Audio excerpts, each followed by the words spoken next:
Alrighty, peace, love, and love, family. Welcome to In God We Trust Academy podcast today. And we will be getting started in about 4 more minutes. Got a beautiful class and session with you guys today. And we will be in Seattle. Yeah, we'll be in Seattle tomorrow. Ready for the class. The People's Private Bank. Still got time to get signed up, family. Still got time. Gonna give you guys to the 18th.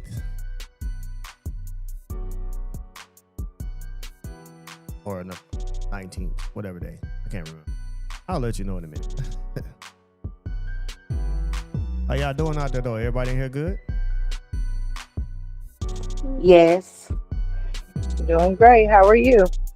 Pretty good, pretty good.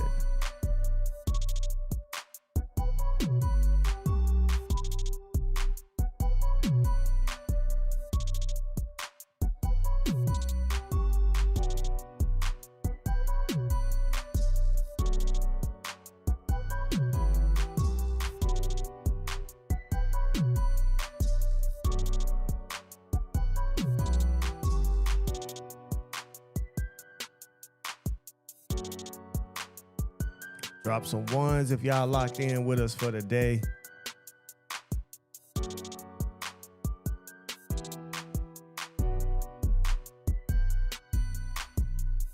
To those of you that are on TikTok, if you want to be able to see the screen in the presentation today, go to YouTube, In God We Trust Academy. Or you can follow me on Facebook, Eric Ingram Bay. Either or do. Otherwise, you're just going to be sitting here looking at me. Which I'm cool with that too.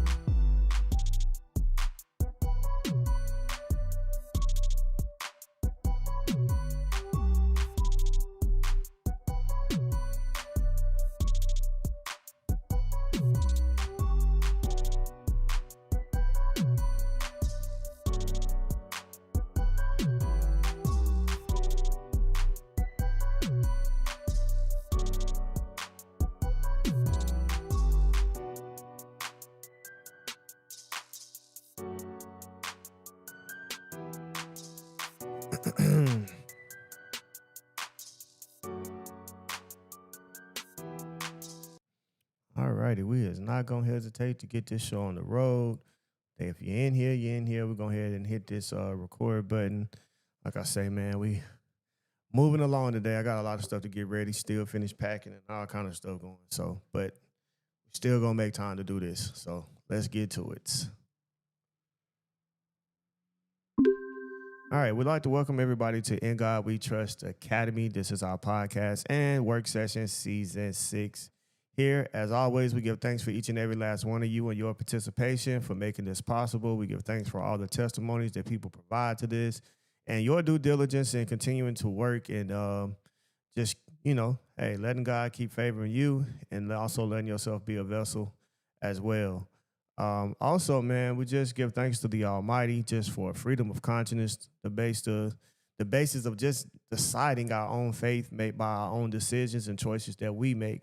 And that is where your freedom truly relies. So everybody needs to truly understand that first and foremost. All right. Everything that you guys hear from this point on is going to be for educational or religious purposes only. So anybody seeking any form of legal advice, please do seek a legal advisor, as it is my religious duty to speak my religious truth and experiences here with you guys today. All right. So we got any testimonies? Anybody got anything they want to say today? Any testimonies?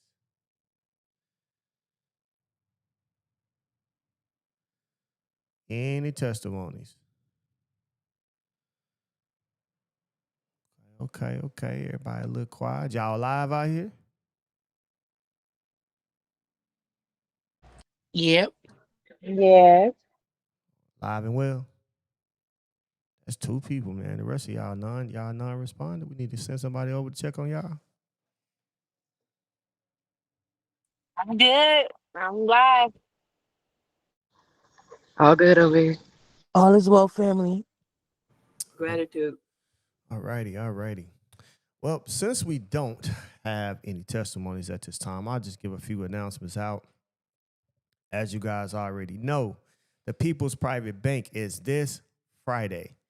All right. So we basically extended because, like I said, I know people always wait to the last minute. Today was literally supposed to be the deadline, but I know it'll be 100 people saying, "Hey, we needed to wait to this day," and so on, so on. So we're going to extend that extra time, and also before the day, we're going to be doing a giveaway so someone to get into class freely as well too. And just know this class is very important for you. If you really want to take back your power as the people, if you really, especially if you provide any form of service, product, etc., and you're going to want to take back that power to understand how to operate with your own private bank, turn your goods and services into a form of currency, and how to literally build your wealth system for yourself to truly be tax exempt, even within your own businesses or anything that you do, if you consider to be self-employed type or whatever the case may be. But it's literally learning how to operate in this manner and keeping everything within the private sector so that you can fully operate and receive the full enjoyment and benefits of your whole entire life.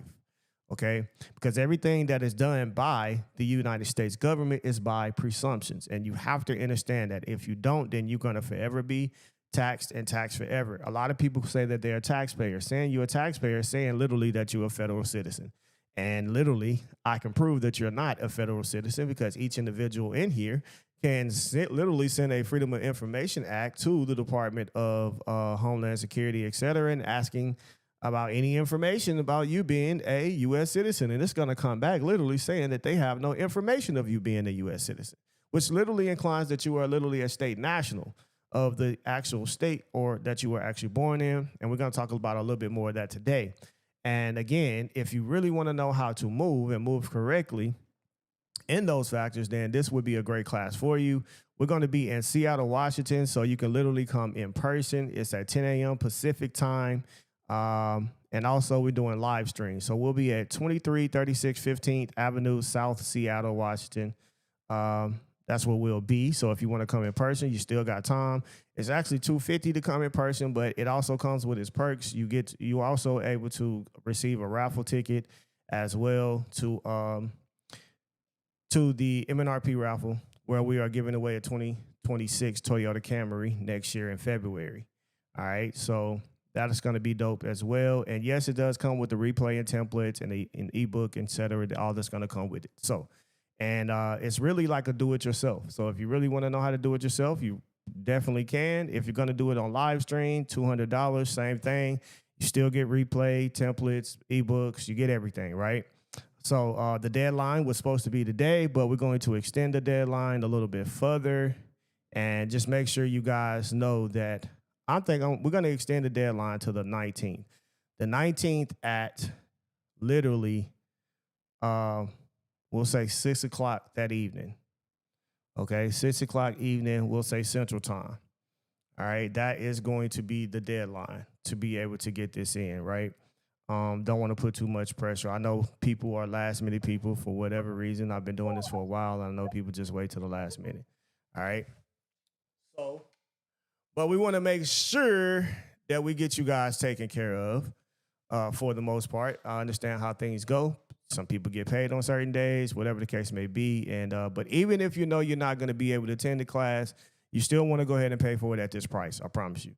It's going to be locked and loaded with a whole lot of information, more than you can really expect as well. I see my wife got her hand up. What do you got to say? Just a reminder that if they don't get it before 6 p.m. Central Standard Time, that they'll receive the recording and the replay. So if you don't get in, if you pay after that time, then which means that's why I was saying that you need to still get it at this price. And you will still be able to receive the recording and replay. And of course, we do a Q&A like a week after, so you'll be able to still ask your questions, etc. Right? So again, this is a great class. I've covered about this a few times. You'll probably see me cover a lot about this in the next couple of days. As podcasting, there will not be a work session Wednesday. Okay, we will not have a work session Wednesday. Just to make you guys clear, I'll be with family and all kind of stuff. So and still kind of getting settled from traveling and stuff like that. So we will not be doing one, and but you will probably see me on the podcast. Okay. So just putting it out there or just going live somewhere or whatever the case may be. But always, always, always thankful for your participation. All right, every Monday and Wednesdays, this is where we're at. Unless we give you further notice that we're not. So 11 a.m. Central Time or Wednesday, 6 p.m. Central Time, we do work sessions. And this is where all the free classes are at. So anybody interested in those free classes, go to admin at ingodwetrustacademy.org and let it be known that you want to join work sessions. All right. To stay in touch with us, we're on YouTube, In God We Trust Academy, Facebook, In God We Trust Academy, and myself, Eric Ingram Bay. You can follow me also on Instagram, GrandWazir_MNRP, on TikTok, Turban Swag, or MNRP 619-2020, and also on Twitch, In God We Trust Academy, and that's no spaces, okay? And also our website is ingodwetrustacademy.com, so anything that you're interested on there, please do so. And as mentioned earlier, we do have a raffle giveaway where we're giving away a 2026 Toyota Camry. It will be in Huntsville, Alabama, February the 21st, 2026. Please mute out for us. Don't exist. Anything that don't exist is not here. I think that's you, Octavia. Yeah, thank you. All right, so yeah, so it's $10 for donations per ticket, right? You can buy as many tickets as you want. You must have a ticket to claim any prize.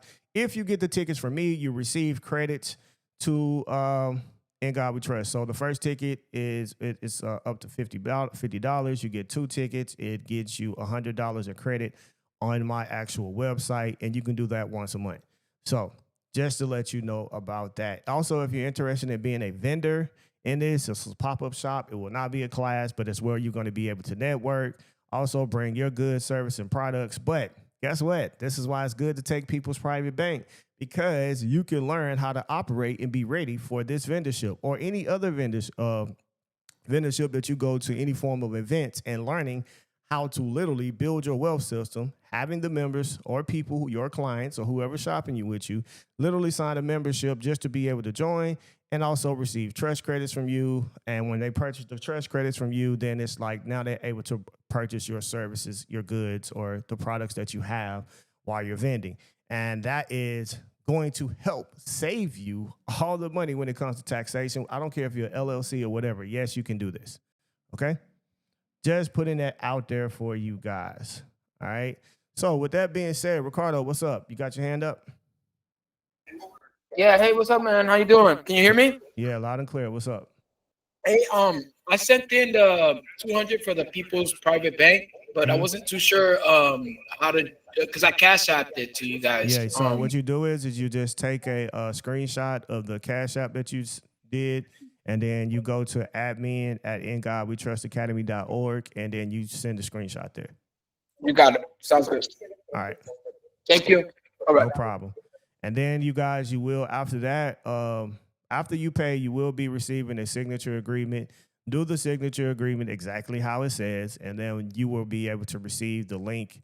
And then on the day of, you will probably, when you wake up that AM, you will receive the materials. Okay, and then the replay will be given to you. But you're not going to get it if you don't do the signature agreement. So don't be hard-headed. Do the signature agreement so we can give you what you need, okay? So if you find yourself like, oh, I haven't done the signature agreement, and that's why you haven't received any materials, okay? So with that being said, y'all ready for class? Let's do it. Yes, sir. All right, so today, guys, we're going to be talking about the living jurisdiction and the energetic enforcement of state national status by right of soil. Now, the reason why we're going to, and this is going to extend from the class that we did last Wednesday, but the reason why we're going to talk about it in this manner is because literally you have to understand that there is a law of cause and effect, and there is a law of energy, and you need to learn how to apply it. You also need to understand what happens when you start stepping outside of that, okay? So we're going to literally dive deeper into this for you to understand, because a lot of you guys try to straddle the fence, and straddling the fence is knocking and corrupting the energy that you are placing into this. You can't do that. You have to be precise. You have to be intent, because everything that we do is by will. And our will is our force of nature. You have to understand that. And will is always done by intent. That's why I say if they have to prove something, they have to prove what? Willful intent. Do everybody understand what I'm saying? Yes. Yeah. So I know a lot of people like to talk about all the different laws and stuff like that, but nobody really sits down and talk to you about the energy, the law of cause and effect, the law of reciprocation, etc. All of this matters, okay? And we say the word matter. Matter is a form of manifestation. When we say, oh, this matters. If something matters, then it has manifested within itself, correct? Correct. So you need to understand, and this is going to also help you to understand today why some of the things that you do or trying to apply, it's all because you're not putting the willful intent into this. You're also mixing different energies and doubt and all of this type of stuff. And you have to learn how to remove those things so you can truly be able to stand. Okay? Because number one, words is what? Energy, correct? Words is power. Yes. Yes. Words are also your what? Will. That's why we write a will. So your words are your will. Your words are also your what? Bond, right? So with words, you are also able to bind. That's why people get binded in contracts, etc. All of this stuff is done by will, power, and intent. Okay? So that's going to be the main focus for today, just so you can help yourself understand what you need to correct in yourself, because I keep telling you guys, this is a very spiritual journey, okay? It's all spiritual, every last bit of it, because everything happens in the spirit realm before it happens into the physical. And what I mean by that, whether you want to call it intangible versus tangible, because before, thought itself is intangible. And then thought manifests into the physical by your actions, your willful actions with your intent. Right? So if you start looking at it from this point, now you're going to find within yourself what it is that you are doing wrong when it comes to applying status and jurisdiction, etc.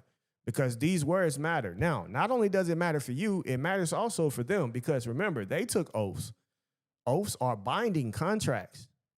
Nobody can run away from anything that they have already said that they are going to do, not going to do, etc. You're bound to it by universal law. And that's why you have to understand the universal law is the highest law. God's law is the highest law. Everybody's in here bound to cause and effect. There's nobody who can escape that. There's nobody who can intervene between cause and effect. Okay? Even your thoughts itself is a part of that. All right? So be careful what you think. Be careful what you say. Be careful what you do. They all apply in the same manner. All right? So the lawful origin and standing of the state national by right of soil. Let's go back to this, right? Just to refreshing. So the lawful status of state national arises from jus soli, which means the right of the soil. So this status refers to a man or woman born upon the land of one of the original Union states who has not voluntarily subjected themselves to federal or statutory jurisdiction. This status is not equivalent to that of a U.S. citizen, as defined under 14th Amendment, which introduced a new statutory class of citizenship unknown to the original constitutional framework.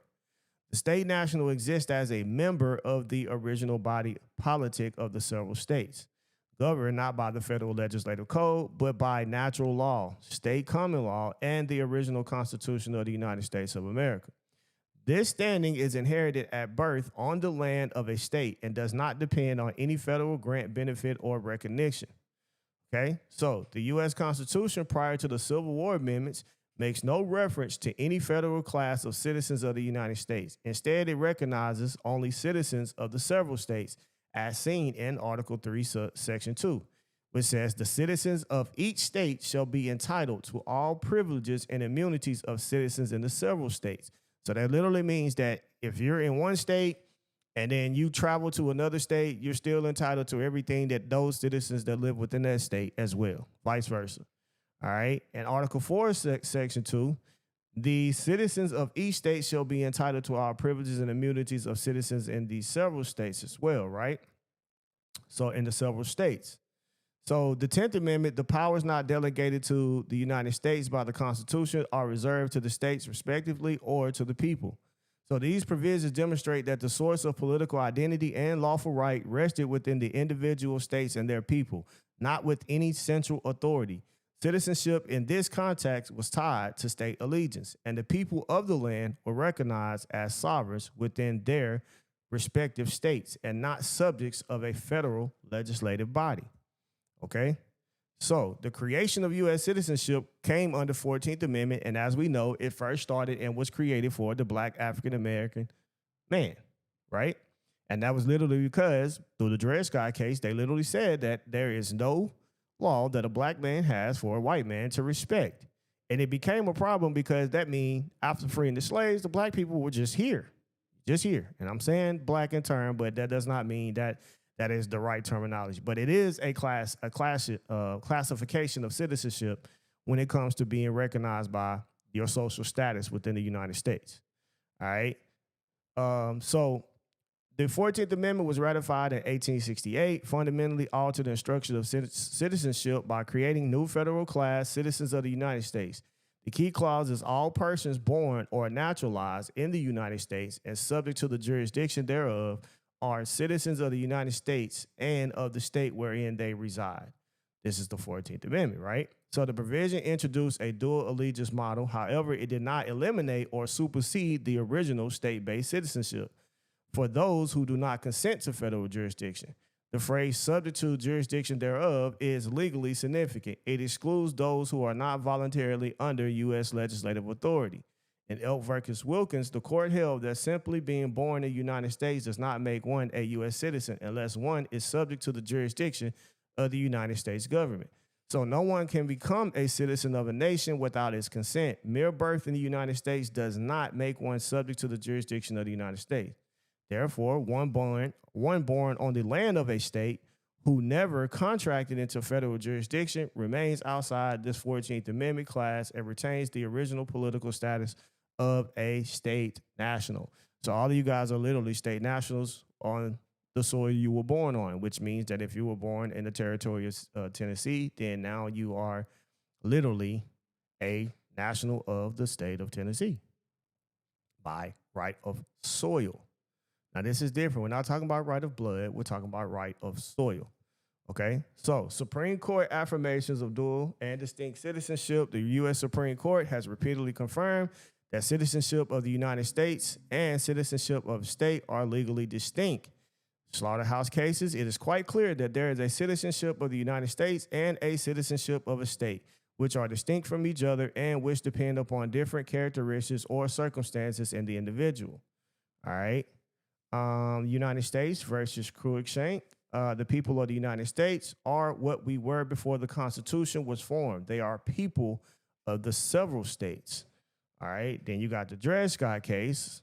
Although controversial, this case underscores that national origin, not federal status, is determinative of one's standing, and that not all persons born on the land are U.S. citizens. These cases reinforce state-based nationality remains distinct from the later form federal citizenship, and the federal jurisdiction cannot override original political standing without voluntary consent. Now, here's what they always get confused with you guys, because when you watch TV and anything that you watch on TV, they always tell you what this is a democracy. Well, the truth is what they're speaking on is a democracy, which is the federal government. The federal government itself is a democracy. The republics are the states. Do everybody understand that? So when you say to the republic for which it stands, you're talking about the states. You're not talking about the federal government. Is that clear to everyone? Drop some ones if you're on social media with us, and let me hear y'all voices in here. Is that clear? Yes. Clear. Got it. Absolutely. Yes. You have to understand that. When you talk about democracy, we're talking about the federal jurisdiction. When you talk about the republic, you're talking about the state, because every state has its right to its own form of republic, which means they get to what? Establish constitution. They get to establish their own legislative laws. That is a republic form. Okay? For the people, by the people, because the people lives within the what? The states. There's not 300 something, or it's probably 400 something million now. There's not 400 something million people living in the district of Washington, D.C. But there can be 400 million something people living within the federal district territory within the states. Now that's different. Because now you have to understand, like I always tell you guys, within the states, there is a federal district. Okay? Every last one of you right now can say, look up and you can see a district attorney somewhere in your area. And that is the federal district that I'm speaking of. When you see district, just know that's federal territory. But remember, this is all, you have to understand this too. It's not something that's physical. It's an intangible thing. So now this means that this has to be known by knowledge, right? This is something that you have to know, okay? And it's also on paper. It only exists on paper. So now that means we have to what? Clarify ourselves and preserve the record about who and what you are as well, okay?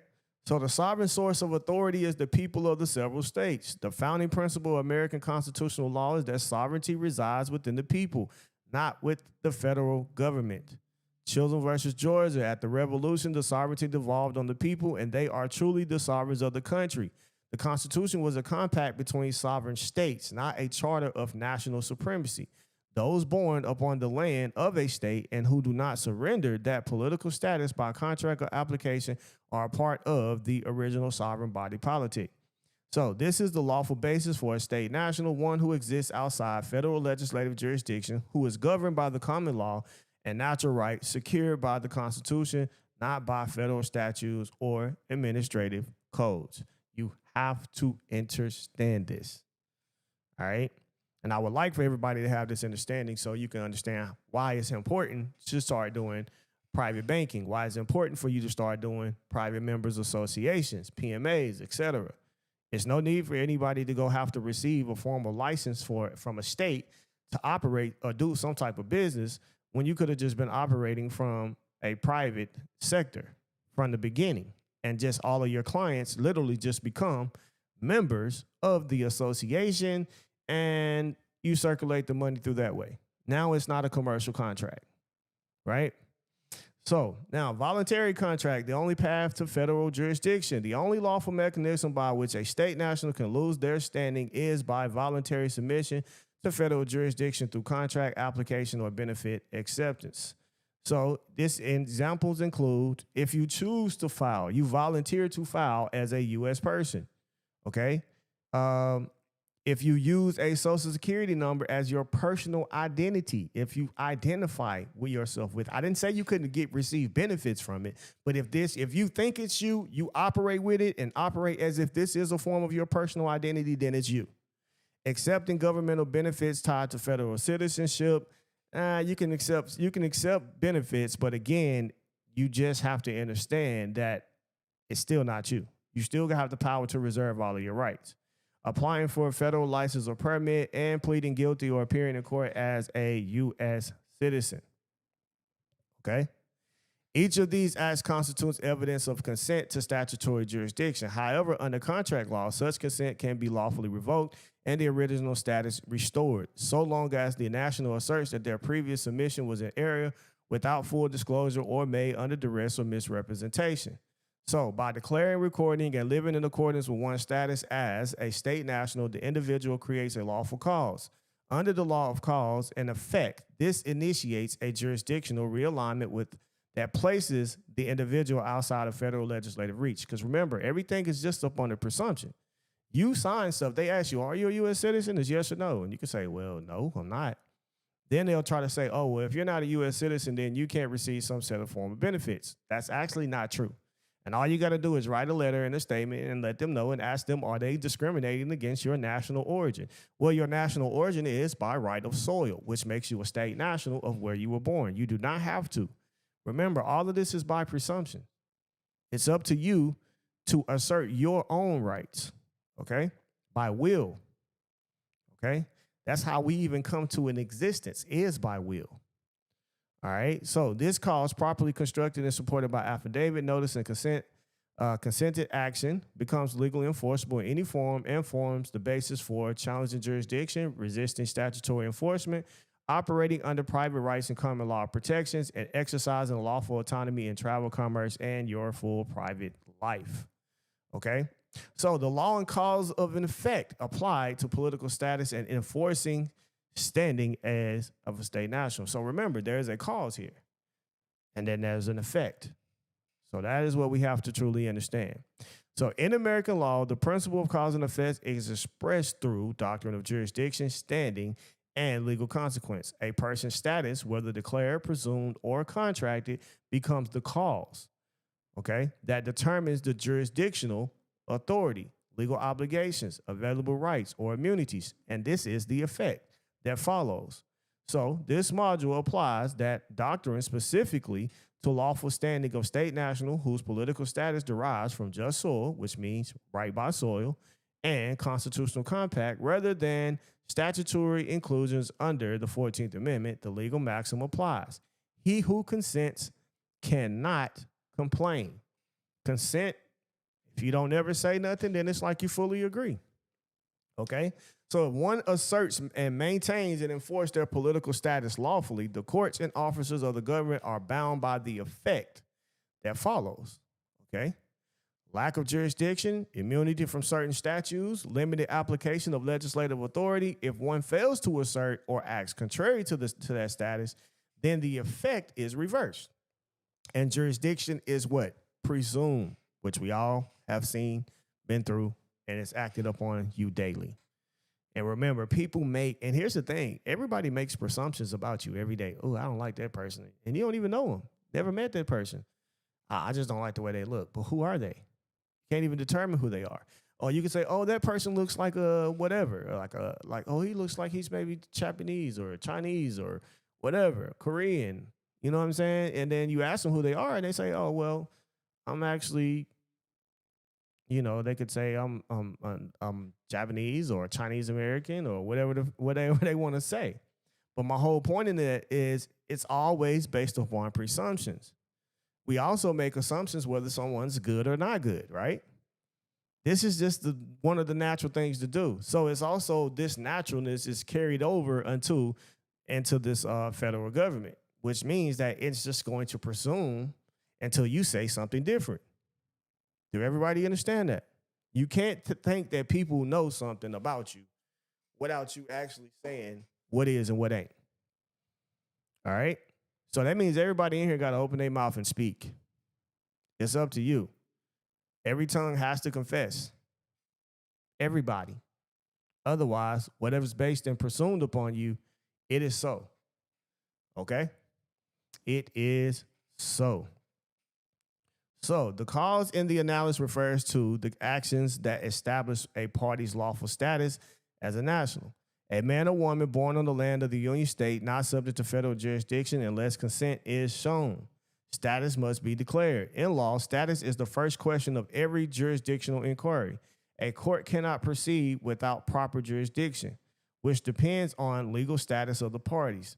If status is not expressly declared, courts and administrative bodies presume 14th Amendment U.S. citizen status by default. So they do have a default. And that's just based upon communication because, again, we have to assume something, right? By default. You're here, unless you tell us who you are, you're a 14th Amendment citizen because, well, they had to establish law for the 14th Amendment citizen, right? And all of everybody else was literally just supposed to know to assert their right regardless.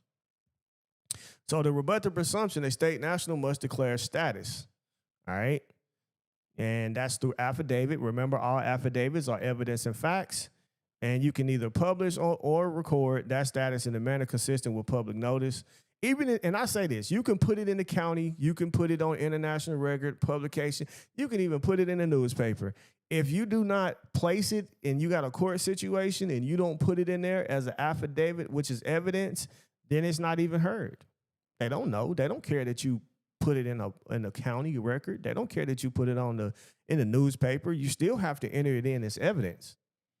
So doing all of that don't mean anything. And the truth is, you really don't have to do it until it's time for you to present those things, which means through some form of court or through some type of application, dealing with some type of agency, etc. Right?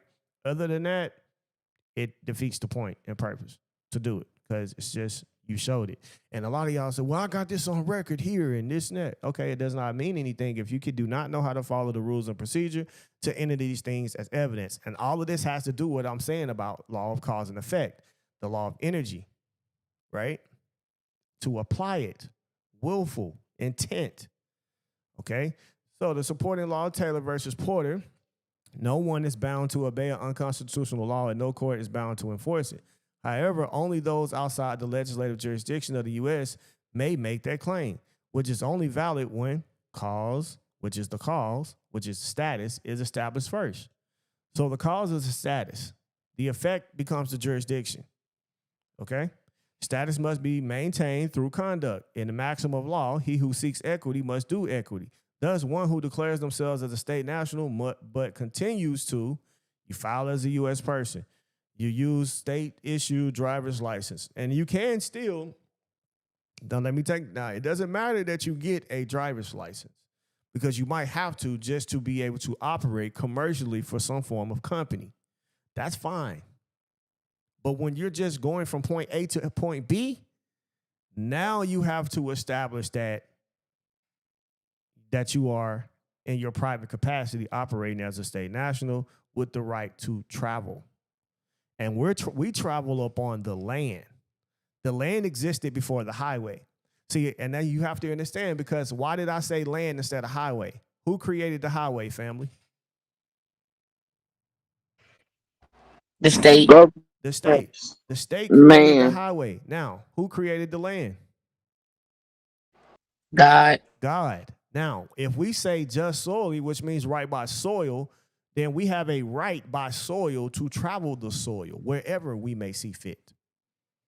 See how that works? Sure do. It's totally That's different 100. jurisdiction. So we're not traveling the public highways. We're traveling up on the land. Okay? That's what we're doing. So it's not a problem to accept because just because you take on a state driver's license does not mean you waive your political status and your right by soil. It just means that, hey, when I have these, I'm operating in commerce. And remember, as soon as you get a state driver's license, what they're saying is that you're operating, or even if you don't have a job like that, they're going to literally insist that you are a self-employed driver for hire. You have to assert that status if you get in court. So if they give you a ticket and all of that type of stuff, you have to go and assert that status into court, put an affidavit of your status, and let it be known that you are traveling and make them prove. Since they saying that you were operating in commerce at the time that they pulled you over, you have to say, okay, I need you to prove it. Prove it. Prove that during the time of my travel that I was operating in commerce.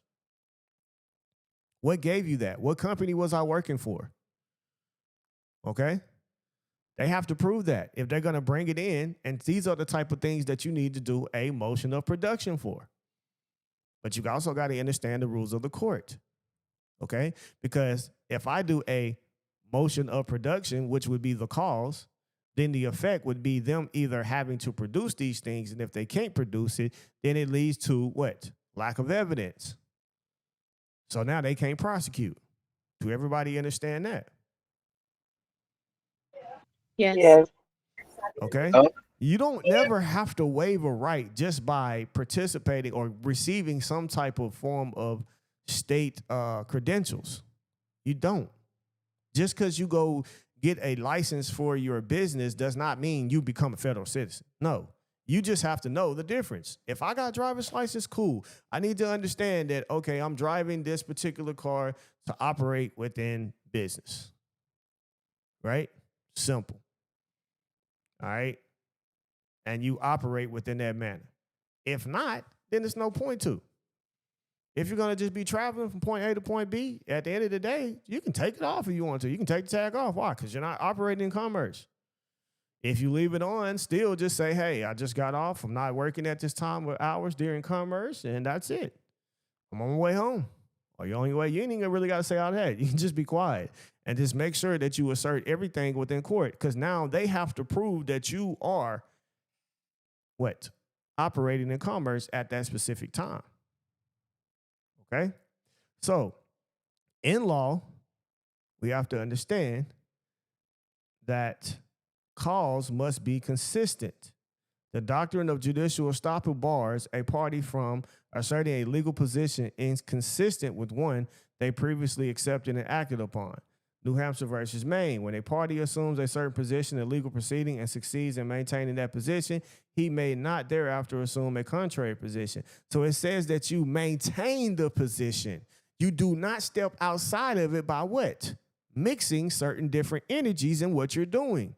That's why I say this. Remember, all of this is energy. Words are energy. So a lot of you guys try to mix a lot of different things, and you're placing different energies into it, and you're corrupting what you're doing. You don't need to do that. All right? You don't have to do that. The legal effect of properly asserting and maintaining national status is the exemption from federal legislative jurisdiction over the individual. This includes immunity from any federal statutes, administrative codes, and presumptive obligations that apply to U.S. citizens.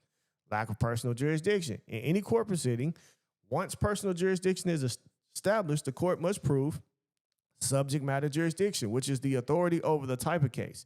Territorial jurisdiction, which is the authority over the place. And personal jurisdiction, which is the authority over the party. When one properly asserts their state national status, supported by documentation and consistent conduct, personal jurisdiction under Title 28 and other federal rules becomes unenforceable absent proof of consent. Penoyer versus Neff. The authority of every tribunal is necessarily restricted by the territorial limits of the state in which it is established. All right. Thompson versus Gaskill. A federal court is without power to render a personal judgment against a defendant over whom it has no jurisdiction. Right? So, properly asserted status leads to immunity from the federal income tax IRS, DMV license and registration schemes under Uniform Commercial Code, and administrative regulations and codes that apply only to federal persons. All right. Brushaber versus Union Pacific. Recognize that taxing power is limited to subjects over which the sovereign has authority. The federal jurisdiction only has authority over who? The federal citizens. Yeah, I mean, you can get your passport, and that's fine. I don't think people are truly understanding what I'm saying about this. Getting a passport is cool. I got one. You can operate with it all day. Actually got two. I got one passport by right of soil, and then I got another passport by right of just St. Wiggins, which is but right by soil, which is from my nation here. So what I'm saying to you is you got to understand how to apply and use it. Just because they said that you were driving and you broke a code, and then you hop up in court and be like, all right, and you set down your status, and then you literally do a motion of production because they have to prove this. Okay, well, I need you to prove that I was operating in commerce during this time. They can't prove it. You feel what I'm saying? They can never prove it. They don't know if you're working unless you say, okay, well, these are my work hours. And then you can literally put that in your affidavit. Okay, I work from this time to this time, and now I'm not work. I was on my way home. So I need you to prove that I wasn't on my way home and that I was in the act of commerce making money for profit and gain. Prove it and prove it. Because now once you also say that I was traveling up on the what? The land. I'm only on the highway when I'm operating in commerce. I'm on the land when I'm operating in my private capacity. And anything that is attached to the land becomes to the land. So if the highway is built up on the land, it is what? What is it called, family? It's part of the land then. It's the land. It ain't part of it. It is the land. It is the land. Yeah. It is the land. Right? So And that's exactly why they say anything you say or do can and will be used against you. So you need to make sure that your words are specific and your words hold power. Your words, etc., is the cause, which brings the effect, that energy. Okay? So this status immunity is not a loophole. It is jurisdictional boundary and enforced through affidavit of status, notice of foreign jurisdictional claim, but I don't like to do a notice. Everything you're going to do needs to be an affidavit. If you file anything in court, let it be an affidavit. The only thing that needs to be a notice given is a judicial notice. And a judicial notice can also be entered in as what? Evidence. Evidence. Thank you. Okay? So consistent non-performance under U.S. citizen status, right? Court recognition of status as a cause. Courts are bound by judicial notice, like I just said, and prima facie affidavits, which are all evidence, unless rebutted. Once a party enters the record as a state national and no valid contract or submission to a federal jurisdiction is entered, the court must presume lack of jurisdiction or risk acting in excess of authority. Hagen versus Levine. Courts must consider jurisdictional challenges at the outset, even if raised collaterally. Steel Company versus Citizens for a Better Environment. Without jurisdiction, the court cannot proceed at all in any case. Thus, the assertion of status is jurisdictional gatekeeper, the cause that determines whether the court can proceed. Okay, now you have to understand this. Pay attention. Man has always had the right to travel up on the land. Everything about the U.S. citizen literally became a privilege. It's a privilege to drive on the highway. It's a right to travel up on the land. Make them make a distinction between the two. Do not say I was traveling up on the highway. You just literally conflicted two energies. Do everybody understand that? Yes. I'm serious. If you don't know the difference, then you're going to mess up. You will mess up if you don't know the difference. Okay? So, rebuttal of status by presumption of contract. If the individual fails to rebut the presumption of U.S. citizen status, because remember, that is the default mechanism. By default, you are a U.S. citizen in every court that you come in, so you must preserve the record and establish status. Okay? That means you enter court as a defendant without reservation of rights, sign documents under U.S. person designation, SSN, and then the cause becomes contaminated. The cause is contaminated, as I said. You contaminate the cause when you mix, I'm traveling on the highway. I'm not driving. No, you can only drive on the highway, but you can travel on the land. Okay? Remember, all rights that the people had before, that even goes all the way back to the Magna Carta, etc. All rights that you had has to come forward. You do not lose them. You can waive them.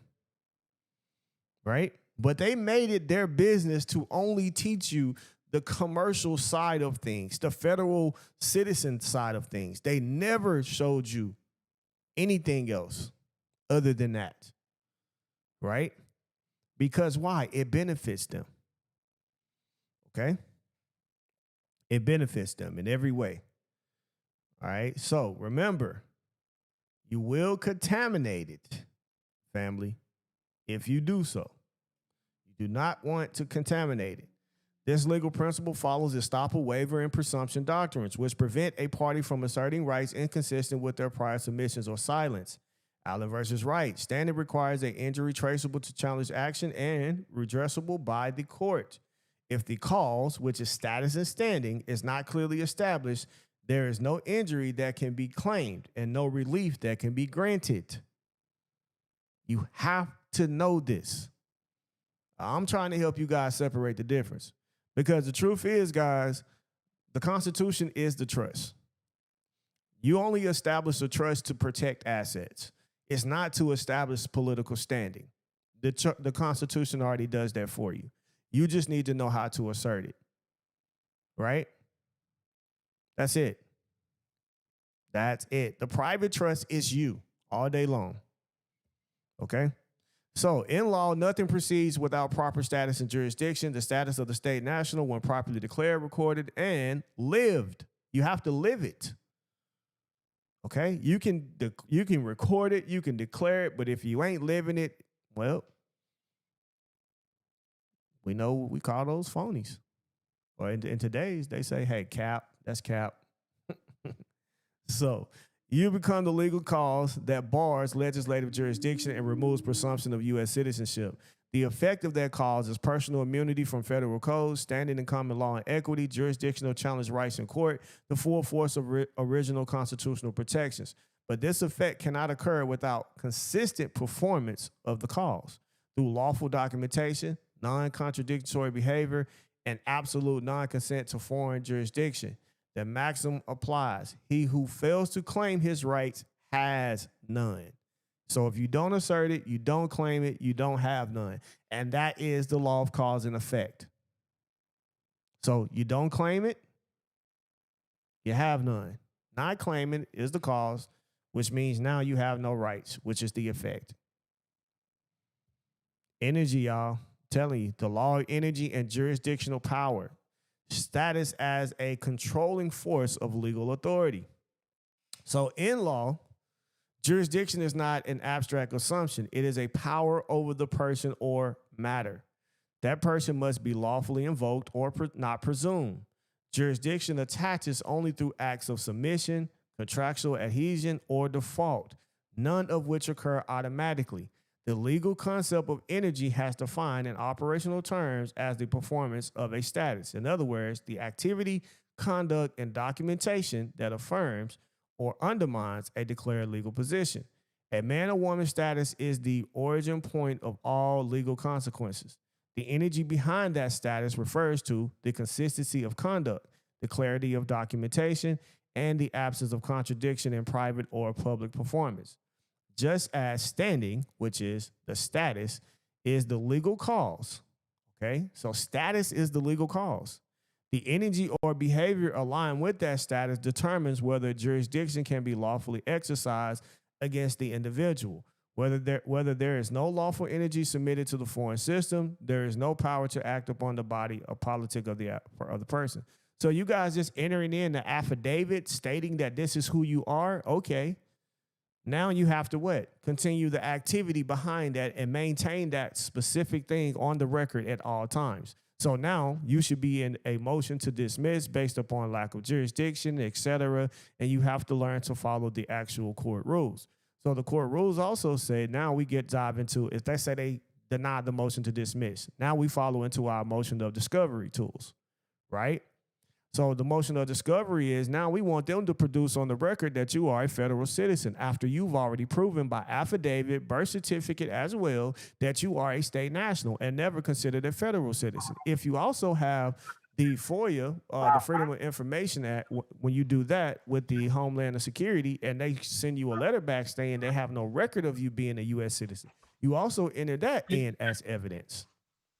Then you can do a judicial notice to also apply as evidence along with everything you have, and now you tell them to produce for the record how they have jurisdiction by you being a federal citizen and that you are subject to these codes, right?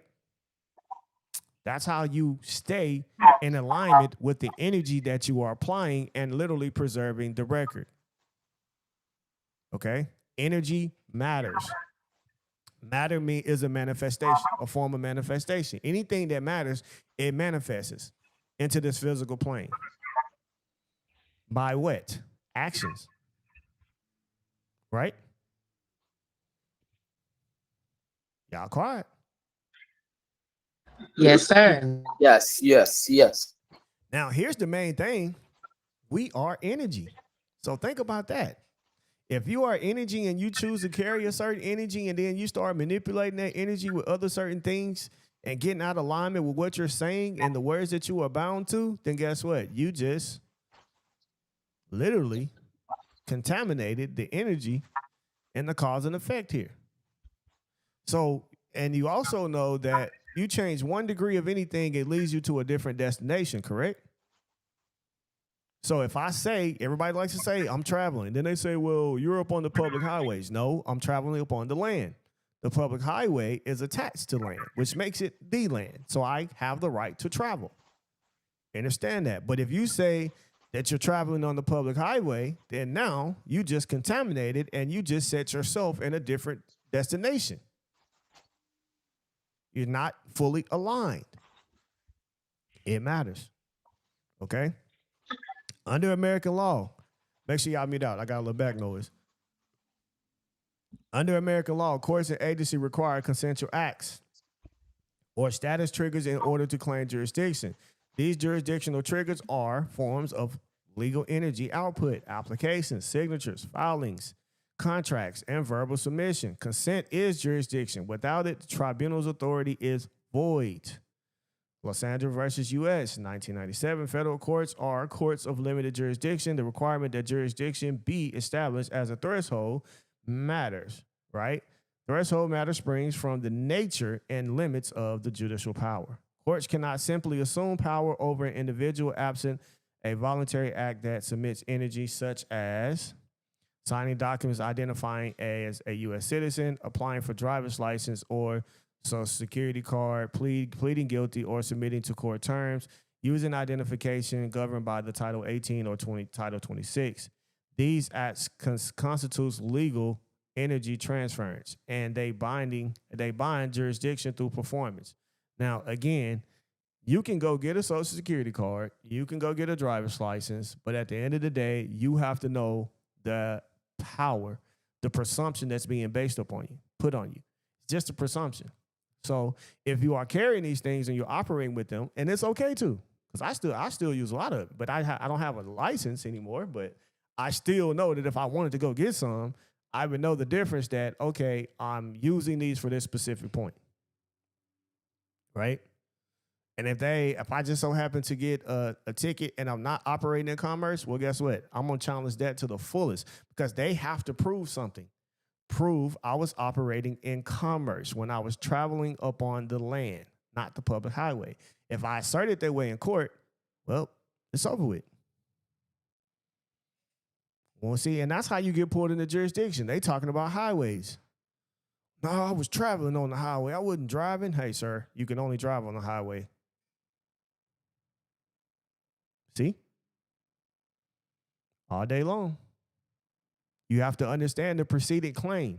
And the preceding claim comes by you have right of soil. You were born on the soil. So by being born on the soil, you have all rights to the resources of the soil and to use the soil, travel, etc.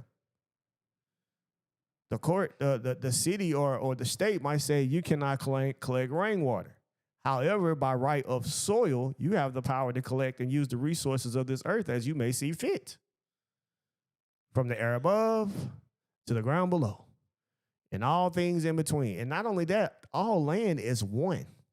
So now once you start understanding that part, since all land is considered one and in one, well, that takes over everything. Right? Takes over everything. All right.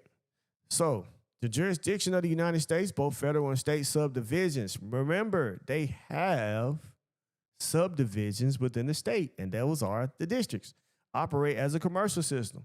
Its statutes apply to legal persons and corporate actors, not to private men and women operating under their original political capacity unless they submit legal energy into that system. Okay, this is consistent with Title 28 U.S.C. 3002 15A defines the United States as a federal corporation. Also, the Clearfield Trust Company versus United States. Governments descend to a level of mere private corporation and take on the characteristics of a mere private citizen where private corporate commercial paper is concerned, and the rules governing private corporations apply to them. Only when a man or woman engages in commercial activity governed by a federal instrument does their energy enter into the system, and with it, their body, rights, and labor become subject of regulatory power. This is why the use of federal instruments such as the birth certificates, which is not, well, it's actually more of a state instrument first, But Social Security numbers, U.S. passports, state driver's license are treated as voluntary contracts and energy signals of submission to jurisdiction. I'm going to say by default because it's a presumption. They presume that the fact that you operate with this, they have a right to assume federal jurisdiction unless you state otherwise. Do everybody understand that? Drop some ones if you do.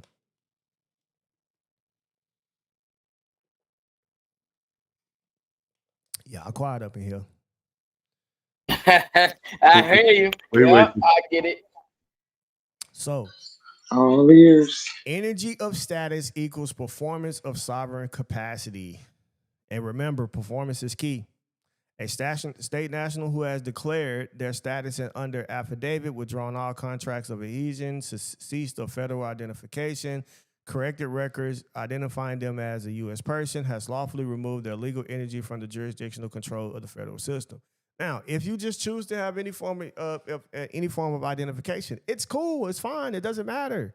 Because you have to understand that they have a default for you, that they can assume that you are a federal citizen until you preserve the record.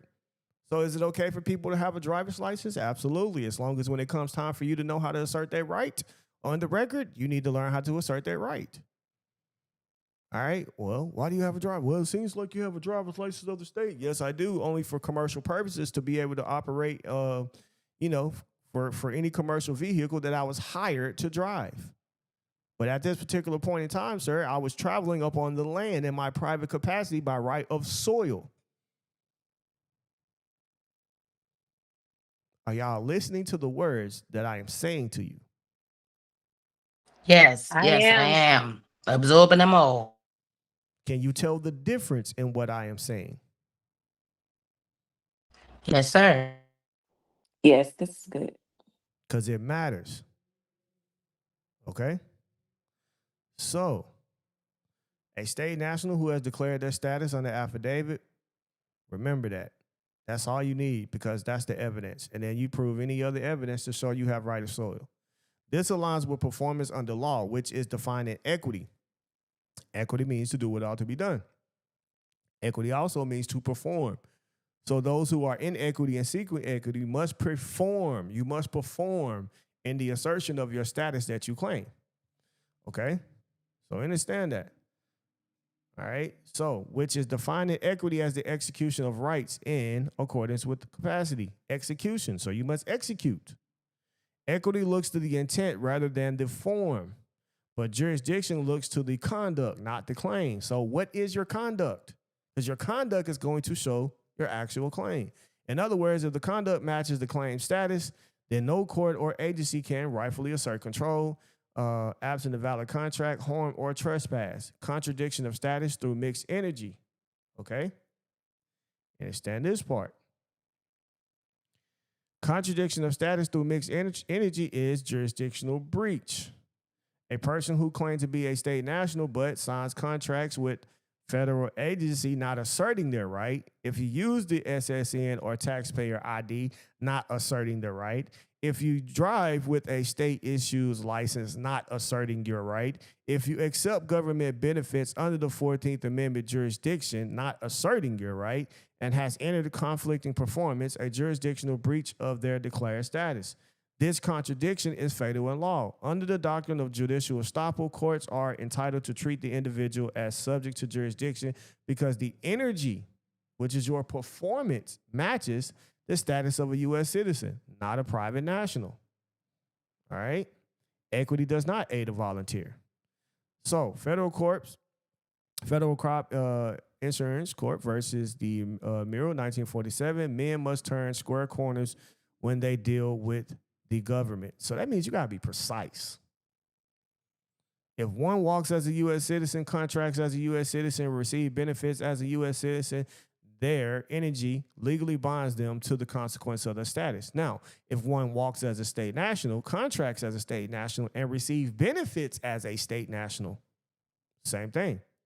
So enforcing jurisdictional power through consistent energy. Only those who perform in alignment with their declared status can lawfully resist jurisdiction. This requires use of private identification, issue a notice of status and jurisdictional challenge, refusal to enter contracts or proceedings where jurisdiction is presumed, affirmation of political status upon contact with the administrative body. When this is done consistently, it becomes a jurisdictional shield, a record for equity relief, and a protective barrier against false presumption. This process is not automatic. It requires lawful performance and lawful invocation.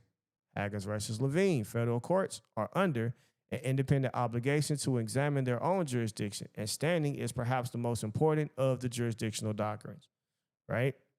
So, in law, jurisdiction is not a theory. It is an authority derived from the lawful submission or performance. The law recognizes not what a party claims, but what their action perform, which we all should, because we always say it ain't about what your mouth say, it's about what you do, right? Is that not universal law? Yes, it is. Is it not? Yeah. I mean, it is. Mhm. I think everybody in here, if you don't operate like that, you should. It'll keep your heart from getting stepped on for sure. So you need to learn how to operate in that way if you're not. Okay?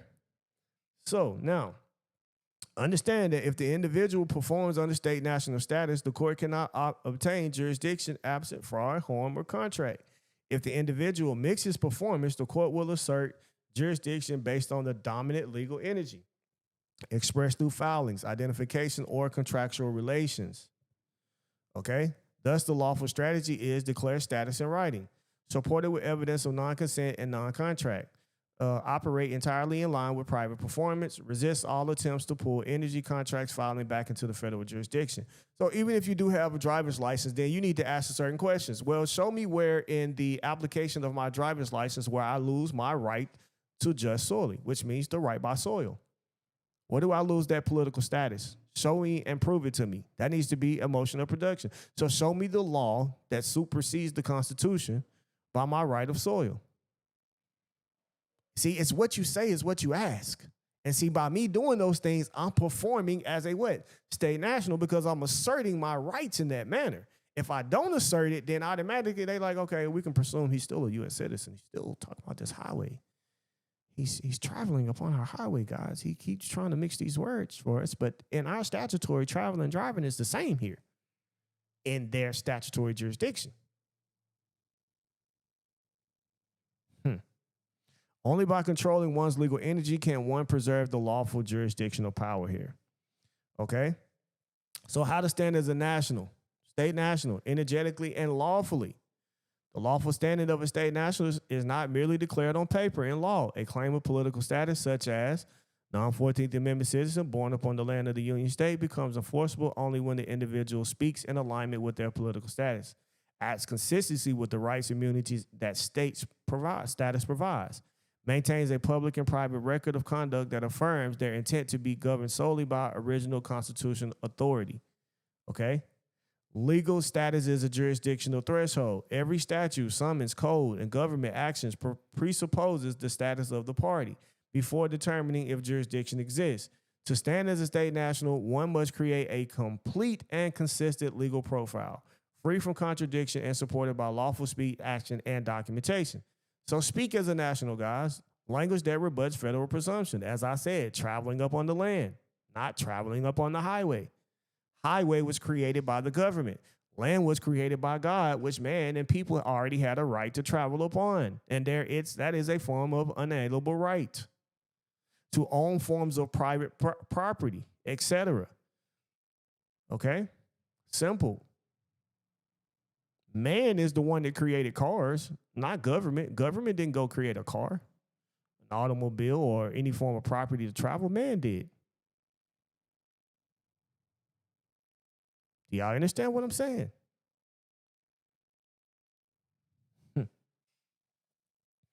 Yes, sir. I'm trying to tell y'all something. All right. So, when it comes to this, legal language is not rhetoric, right? Rhetoric. The statements made by a party in affidavits, administrative proceedings, or courtrooms form the basis of jurisdiction, presumptions, or rebuttal. Speaking as a state national involves affirming your political identity in lawful terms that remove you from presumptive federal control. I am not a citizen or resident of the United States. This rebuts the presumption of the 14th Amendment status under 8 U.S.C. 1401, which defines citizen as one born or naturalized and subjected to the jurisdiction of the United States. I do not consent to legislative jurisdiction not made for me. This invokes the 10th Amendment, reaffirming the distinction between the limited enumerated powers of the federal government and the retained sovereignty of the people of the several states. I am a free national of the American Republic by right of soil. So when you say the American Republic, that's meaning saying that you are domiciling in one of the Union states. Okay? Because the Republic are the state, the democracy is the federal government. I'm going to say it again. The Republic is the state, the Union states. The democracy is the federal government.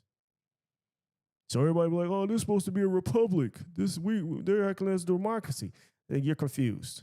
They're supposed to act as a democracy. The federal government was built on the democracy. However, the republic is within the states where the people are. The people are not in the federal government. Okay? We're not. Because you got to realize the people created the states created the federal government. Got it? So if you remove them in layers, you get all the way down to the people. Make sure y'all get that. All right. I do not identify as a U.S. citizen, person, resident, or taxpayer. I reserve all rights. This rejects federal designation defined in Title 26, which presumes corporate franchise status. My status is declared, recorded, and reserved under common law and the original Constitution. This affirms lawful standing outside of commercial code and legislative jurisdiction. Statements such as these, when spoken publicly, entered into affidavits, or placed on record, become binding elements of the individual's legal position. Silence or inconsistency, by contrast, invites foreign jurisdiction by default. So act as a state national. Conduct that confirms or counsel your status. So when declarations are necessary, lawful performance is standard by which all status claims are tested. The doctrine of waiver by conduct, judicial estoppel, and voluntary contract means the actions override words in any form. Here's the difference. A federal citizen needs a lawyer. A state national knows the law because he is the law, and he is the law in motion. Y'all got that? Yes. You are the law in motion. So a state national does not travel under commercial license unless engaged in regulated activity. Under Kent versus Dewey, 1958, the right to travel is a part of liberty, of which citizens cannot be deprived without due process. Again, that is only on the land, not on a public highway, which was created by the federal government itself. All right. Under Chaparral versus Thompson, the right to travel freely between the states is a fundamental right not subject to arbitrary license. Why? Because you're traveling upon the land, not upon the highway. I'm going to keep saying this. Lawful practice includes using private ID or state national credentials as well, passport. You can refuse DMV jurisdiction by not registering private conveyance as commercial vehicles as well. But if you do, it does not matter. What matters is when you get in that court and you assert the right, because they have to prove that you was in commerce during that time. Affidavit of right to travel Is that even if you don't sign it, like without recourse, like it that doesn't don't matter? You can sign all of that like that and it still ain't gonna matter because again, you can't listen. It's like this. You can't go sign something and then say without recourse, knowing that your intent is to participate in commercial driving. True. Yeah, that makes sense. You get what I'm saying? Yeah. If you sign it for that purpose, that's the purpose that you signed it for because this job said in order for you to travel or drive this particular taxi cab for us, you're going to need driver's license because we're operating in commerce. Okay, boom. You go get you some driver's license. And you're using it, or you got a car of your own that you use for both private and private capacity and commercial. They the one that has to determine during the time that they pull you over, was you operating in commerce? That has to be a fact that needs to be proven. And then not only that, it matters what you say. Because now, if you're going to be operating in commerce, then you're going to say, okay, well, I was driving up on the actual highways. But if you're operating in your private capacity as a state national, you're going to say, I was traveling up on the land by my right of soil, pursuant to the Constitution, which is an unalienable right. So that means they can't license it. They can't do any of that because that right came before the Constitution of the United States was ever established, or any constitution for that matter. Got it? Got it. So the U.S. jurisdiction is triggered by participation in corporate systems, including state driver's license. But remember, this is by presumption. A U.S. passport that lists U.S. citizen as a status. Presumptions. Social Security and voter registration. Presumptions. Okay? Use of corporate legal names, which are governed by UCC definitions. Here's the thing. People will tell you, don't do the voters registration. That's crazy. Why would you not vote in your republic state about who you want to put in anywhere in office? That is the most stupidest shit I've ever heard. Is it not? Think about that. Why are you going to remove a power that you have? Are y'all listening to what I'm saying? Yes, Because it I am. implies, right? Doesn't they say because it implies it? I can imply that your name is John Fu. Are you going to correct me? Yeah.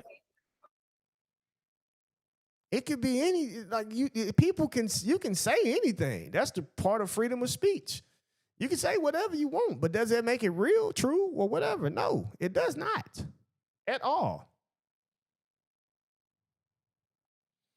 How do you get a passport that states that you're a state national, not a U.S. citizen? Don't click U.S. citizen, and that's it. Just keep it moving. That's all you got to do. They will give you one. I got one. Right? Because we are right of soil. They go under presumption. So to act as a state national here, use alternative legal identification supported by affidavit and record, refrain from signing documents underpinned in perjury as a U.S. person or citizen. Always reserve rights, UCC 1-308. Now, you can do that. Reserve your rights in every contract that you do. I'm not waiving a damn thing. Nothing. Okay? So, do benefit waives right? No, not automatically. This is the most critical clarification. Receiving public benefits does not by itself waive constitutional rights or political status, so long as the acceptance is not conditioned under the surrender of rights. It's not knowingly, intentionally, and contracted as a U.S. citizen or resident, and is challenged or clarified in writing where needed, and that is the supporting case law, Sherrard v. Cullen. There can be no sanction or penalty imposed upon one because of his exercise of constitutional rights. You can't do it.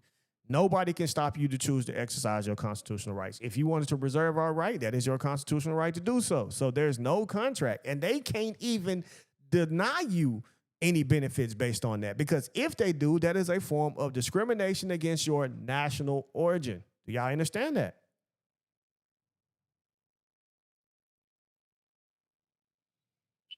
I do. Yep. Frost and Frost Trucking Company here. Okay. And pretty much in all of this stuff that we speaking on, guys, I'm just going to say performance is key. Energy is key. Willful intent is the key part of this. So a government may not deny a benefit to a person on a basis that infringes his constitutionally protected interests, especially his interest in freedom of speech. Okay, a person's right to a public benefit cannot be conditioned upon the surrender of constitutional rights. Perry versus Senderman. See what I'm saying? So now, just because you got the benefit of getting a driver's license, they just told you that they can't condition you to surrender a constitutional right, which is your right to travel up on the land. Notice I said land, not the highway. Therefore, receiving basic assistance using roads or engaging with public utility does not automatically place you under the 14th Amendment. And we're going to say using the road, but again, it's the land. Jurisdiction is only lawful applied when voluntarily informed and unambiguous consent exists, especially via application, contract, or admission. Nonetheless, strategic caution dictates the state nationals minimize benefit participation to avoid future jurisdictional confusion on administrative intrusion. So make sure that you live as a state national.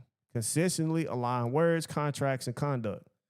Okay? State must be evident across all areas of life. Any inconsistency between status and performance opens the door for courts or agencies to assert jurisdiction. A non-contradiction principle. Legal status must match how you identify yourself verbally and in writing, what documents you use in public and private interactions, whether or not you assert your status as the first point of contact, court, agency, or traffic stop. Under judicial estoppel, a person cannot claim to be a sovereign in one instance and act as a U.S. citizen in another. Okay? New Hampshire versus Maine. A party who assumes one legal position may not assume a contrary one in the same or later proceeding. You are who you say you are from the beginning. Okay? If you don't say who you are, then you automatically assume, and then you're going to continue in that act. And that's why I say the way it starts is the way it ends. Right?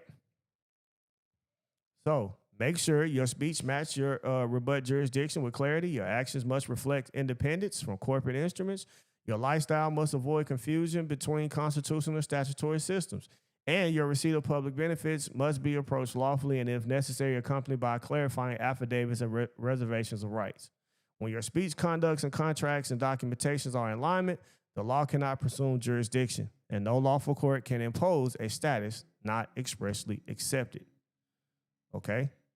So break the energetic spell of U.S. citizenship and lawful revocation and status correction protocols, right? Got to know that, right? Got to know. And the only way to break these things is just to make sure that we separate ourselves, guys. Like if you go and get a, can you do no registration of a license plate? Yes, you can. But what if you're going to use your car for commercial purposes? Then you can still go get a license plate. But again, it's them. Like I say, let's say you're traveling down the road. They pull you over. You going home. They give you a ticket. Okay? Most people going, well, I was in my private right of capacity and et cetera. But now they're going to say, well, you have a driver's license and you have a tag. What you're supposed to make them determine is if you were in a commercial proceeding during the time they pulled you over. They got to prove that. Or was you operating by traveling upon the actual land? That's the difference. It's okay to have a driver's license because even if you do say, yeah, I got it for commercial purposes, but now I need you to prove that I was traveling up on the public highways in commerce, or was I traveling in my private capacity up on land, which I said I was in my affidavit. So now you got to show me how you can prove one or the other or rebut that. Now, the only way they're going to be able to do that is they can jump inside your body and know the difference. Is that possible? Never. Nope. Heck no. Exactly. That's my point. So the term citizen of the United States has a specific statutory meaning. It refers to individuals who are subject to the jurisdiction of Congress because Congress created it, whose rights are granted, not secured by federal legislative authority. So a government granted right. God is the one who gives rights. Your rights is protected. So a constitution didn't give you rights. You created the Constitution to protect your rights from the public service that sit in the seats. Then they turned around and made a federal citizen, which they gave privilege to. And that was literally to give privilege to the African-American black man. Right? That's what they did. That's really who they did it for, which was still another form of slavery. All right? So now the 14th Amendment, all persons born or naturalized in the United States and subject to the jurisdiction thereof are citizens of the United States. Well, you got to ask yourself, were you born in the United States or were you born in the states? To be born in the United States is you were born in the federal district. I wasn't born in the federal jurisdiction, right? You was born on the soil of the territory of whatever. The difference. Down using the Constitution has a different meaning depending on context. A 14th Amendment is subject to the federal jurisdiction, not necessarily a member of the body politic of the several states. Kitchen versus the United States. 14th Amendment created a new class of citizenship. Citizen, a citizen of the United States, which does not exist under the original Constitution. The citizen is defined in U.S. Code as a person, which itself is a legal term referring to a corporation or statutory entity. In determining the meaning of any act of Congress, unless the context indicates otherwise, the words person or whoever includes corporation, companies, and association. Thus, identifying as a citizen of the United States is to enter into federal franchise, subject to taxation, regulations, administrative penalties, and presumed submission to civil codes and statutes. So, in your energetic performance, how the presumption is reinforced every time a man or woman signs a contract or form identifying as a U.S. citizen. If you use the Social Security number without any clarification that you're not a U.S. citizen, accept state issues, license, or permits without literally asserting your right, etc., and register to vote in federal or state elections, which means that you still have to assert a right. All right, respond to court summons or citations without challenging jurisdiction. They are reinforcing the legal energy of U.S. citizenship and reactivating jurisdiction over their person and property. This performance is legally construed as consent and becomes evidence that the party has voluntarily elected to operate under U.S. jurisdiction. So the consent equals jurisdiction. In the absence of protest or rebuttal, the system defaults to the assumption of subject status and under federal law. Okay? And when I preserve this record, everything, all burden shifts to them to prove that I'm a U.S. citizen and they have the right to tax my private property. How? You can't do it. It's already been done plenty of times, right? So you got to understand, you are no longer voluntarily acting as a fiduciary for a U.S. person. You are no longer elected to be treated as a U.S. taxpayer and under federal code. And all tax reporting was done in error or under presumption, guys. Election to treat non-resident alien as a resident can be revoked under specific conditions. The revocation must be notarized, sent by certified mail with return receipt, filed with your affidavit status and notice of non-consent. Most of y'all send letters like that off the rip, and they think that, oh, well, he's acting like a federal citizen here is telling us he's not going to pay taxes. No, it's not that. You just tell them. Matter of fact, don't even mention that I'm not paying taxes. Say, hey, I need you to show me the law where as a state national within my private property, and then you say that your labor is your private property, and that it's just an exchange and not a profit or gain for commercial use, right?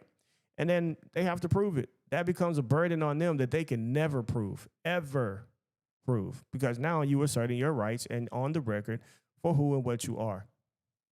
We cannot forget that. All right, family? Can't forget it. Yes. So, remember, all future identification and performance must reflect your correct status. Not a U.S. citizen, guys. Any public recording and use in court. If you put something and you file it public and you have it in the public, then you also, when situations come up, you need to take that and file it in the court as evidence. Okay? That is the main thing. So, when it comes to these things, standing must withstand scrutiny. Speak lawfully, maintain posture without fear, assert jurisdictional limits without aggression, and navigate public conflicts while preserving lawful immunities. So just remember, your words, your documents, and your energy must operate in complete harmony to prevent, any advertent consent or waiver of rights. So you don't want to contaminate your energy and your process and what you're doing here. Jurisdiction always begins with consent. Okay? Always. You always have a right to travel. Understand that part. Okay? I don't think I'm going to read all of that. If y'all get this, you can read it for yourself. So just remember enforcement through alignment and how laws responds to consistency and status, guys. Energy, energy, energy, energy, energy. I'm going to keep saying energy has to be consistent. Time plus consistency equals growth as well. You must sustain the status that you claim. If you cannot maintain it, you loses. Okay? Your kids going to a public school does not waive a right or a constitutional right they have ever, which is why you can assert your religious rights in a school. Seriously. Anytime I had to check my children out of school, I always put for religious purposes. If my child is not here or whatever, for religious purposes. You can't, now, there's no way they can account that against them, none whatsoever. Because remember, the state cannot create any laws impairing the obligations of contract. Well, one of the first contracts you have is your religion. That's operating and acting upon a constitutional right. So does going to public school, is it a benefit and does it take away your status or right? No, it does not. Never can. Okay? Never can. Always make sure you guys align yourself. Always. I'm going to let that be the end of this. Remember, status is not a theory. It is living jurisdiction and operation. Okay? Your status is your government and you are the executor. Always remember that. Always. You have to exercise all political right, constitutional standards, and it is not a passive possession, right? It is a living legal condition that must be expressed, evidenced, and maintained in public and private life.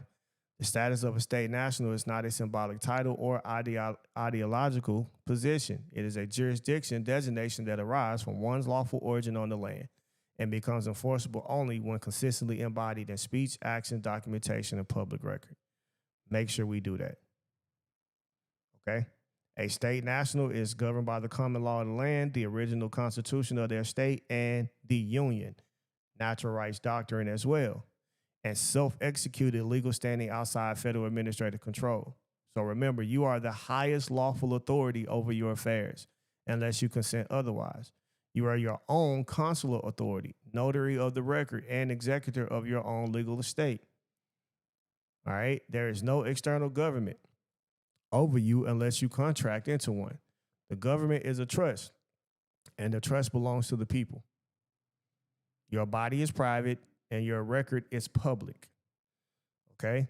Public jurisdiction, which governs legal fictions, person, and residence entity as well. Okay? And a private jurisdiction, which governs men and women in their national capacity. To remain in private, your body, rights, and property must not be commingled with federal identification, registration, or statutory instruments. Your record, however, in other words, your declaration, notices, and evidence must be publicly documented to rebut presumptions. That means on the record within the court. Simple. Silence is consent. Absent a public record of rebuttal, you will be treated as a U.S. citizen because by default, you are a U.S. citizen. Okay? So live in this law. We got banking.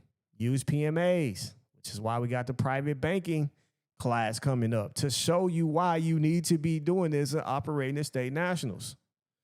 Okay? You can use the SSN, but avoid declaring yourself as a U.S. citizen. Just because you got a social security number does not mean you are a federal citizen. It don't. There's nothing that says that you are. But federal citizens do have U.S. Social security numbers too. But that don't mean that just because you have one, you're one, and that don't mean that you waive a right because you have one, as we just read by another case law. Okay?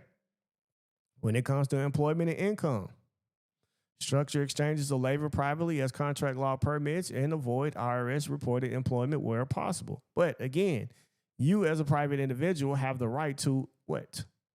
Sell your labor as you see fit. So that is in the exchange. You're giving exchange of private energy and property for something in return that you fully agreed upon and you did not make a profit. There's no taxation to be taxed there. And you're not a federal citizen. Okay? So remember, appear only by special appearance, never as a defendant or, well, you can defend it. You can't. I hate when you are a defendant if you're a defendant. Okay. Or a U.S. person. So don't just come in as a U.S. person. Declare it and reserve the record. Demand jurisdiction proof before discussing merits. File affidavit of status. And you can put the non-consent in it as well. You don't have to make those two separate documents. So when the status is attacked or ignored, just make sure you do not beg for recognition, you submit to unconstitutional demands, or you alter your posture under threat of inconvenience. Never. Give me liberty or give me death. I don't care about your threat. I am who I am. Maintain lawful posture and composure. Demand jurisdictional proof and delegation of authority in writing. That's your motion of discovery. Use administrative exhaustion process, Freedom of Information Act. Also, notice of liability to whoever's causing the harm. Prepare private litigation if necessary. Equity claims toward actions and federal removal. He who fails to defend his status has none. He who defends it consistently becomes a sovereign by operation of law. All right. That is just it. Everything you say, sign, submit, and accept becomes part of your legal and energetic record. Therefore, speak precisely, sign only in correct capacity, file nothing without understanding jurisdictional consequence, reject legal fiction such as person, resident, citizen, and when applied to you, consent without consent, right? Always. So remember, you are the principal, the executor, and the lawmaker in your own affairs unless you agree to anything else otherwise. All right. And that is the end of this presentation. So let's get a few questions. Because now, and the reason why I did it this way today is because I want you to understand how important energy is. We are energy. Energy is the sole creation of any and all things, whether even if it's just thought. Okay? So if you look at it from the divineness of that, which starts with energy, which cannot be created or destroyed, it can only be transferred. How are you transferring your energy? And is it consistent with the way the energy started? Because if not, you're going to manipulate that energy. And as I said, if you change 1 degree of anything, you're headed to another destination. So if you're saying that you are a state national, you're private, you're this, you're all of this stuff that you say, and then you say, I'm traveling up on the highway. Boom, we just got you into our jurisdiction. Got you into the federal jurisdiction because the highway belongs to who? Congress. The land belongs to who? People. Labor belongs to who? People. You understand that, family? It matters. It does. I hope you think it don't, because you will find, well, you're already finding out. What's up, Ricardo? Hey, what's up? I was just studying up on the last part that you presented there with the 56 and turning like fiduciary and doing the PMA, right? Once we are successful on doing the finding the PMA and getting them and endorsing the bill, there's taxes that got to go behind that, right? Like if they're able, if they accept it, we have to file taxes like a 1099-C on that. I don't got to file nothing. No. For what reason? Did you make? Did you? So the IRS didn't make a profit, basically. You don't have to file. One, you don't even need an EIN to operate a PMA. Oh. So you got to understand, a 508c1a is a private member association. The church itself? Yeah, it's private members. Right. So you would create a section in the church, like a section, the documents itself, to make it the PMA, like a section of it? I mean, it already is, though. You're trying to say that I'm trying to create it to be. It already is. That's why it tells you, I think it's 26 USC 508C1A. It tells you that you don't have to go and basically ask to be tax exempt. You're already tax exempt. Just as a state national in your private capacity, you're already tax exempt. It's no reason for you to go say hey, am I tax exempt? No, you already are. You just have to know it. Remember, they're the ones under presumption. Right. And yeah, would they send you a letter saying, hey, you didn't file this, this, and that? Well, I didn't have Right. to. It's just a question. They're asserting it to you as if you are a federal citizen. Most people panic when they see that because they're like, oh, they're coming after me. No. You see what I'm saying? Right, because I already got the bank account. I'm just worried about like them like doing something about the bank account. So I wanted to like file a 56 form and let them know basically. I But mean, you can do whatever it is that you please to do, but I'm just letting you know. Like, I just got something the other day and I laughed. I was like, that's funny. It was like, you didn't file for 2023. First, they said I didn't file for 2023. And then they turned around and said, you filed something for 2023 and it was frivolous. Which one is it? Did I file or did I not file? You know what I'm saying? So, like, make it make sense. So, here's the thing, though. I'm not filing ever. There's no point of me to file. You guys, and remember, this is voluntary. You volunteer for them to take out federal withholdings as if you are a federal citizen when you go to work. You volunteer to do that. But if you don't do it, then again, I'm not a federal citizen. I'm not in the federal, I was not born in the federal district, any form of federal territory. I am a man within the Union States by right of soil. My labor is my private property. You see what I'm saying? Why do I gotta file? I don't gotta file nothing. Well, what I was getting at was that what I was doing was I looked at my contract for my credit card bill, and they have an area like an actual actual PO box for Capital One to send their endorsements to. So I endorsed the bill and sent it to that specific one, right? But for me, doing research and checking with everything, and even ChatGPT would say that you would endorse it, send it to them. That would be like basically their PMAs that would accept the endorsement and basically discharge the debt. But they would then send you a 1099-C to show debt of cancellation, and you would then have to file the 56 and the 1099-C showing with an affidavit of with a rebuttal. I'm sorry. See, now you're getting into a form of income saying you made a profit by filing the right. No, you can't. But you would file saying that you didn't make a profit. I ain't filing shit, bro. Right. Got it. I'm just being honest with you. I mean, you can, but for me, I'm just not, right? It's no point in me filing anything.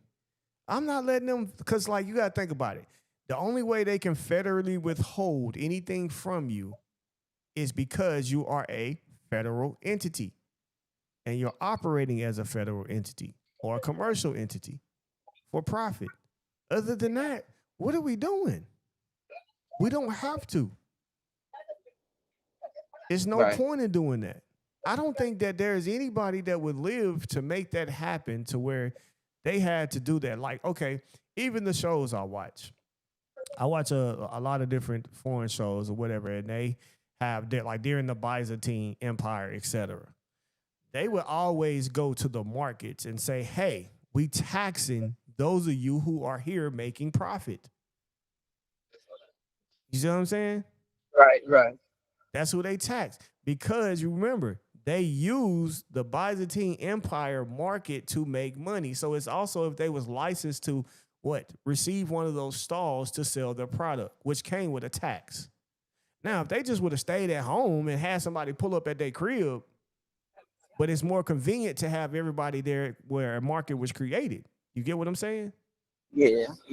So now they were operating under the federal capacity of, we'll say, the Byzantine Empire, and they were being taxed. It's a total difference. But when you start operating as like what I'm saying with a PMA, well, it's private. So there's no reason I don't have to file any form of taxation because we're not operating in commerce. All of this is private contracting.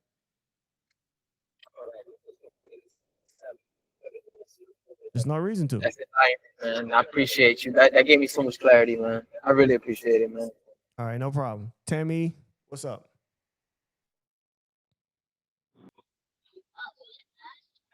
Can you hear me? Yeah, loud and clear.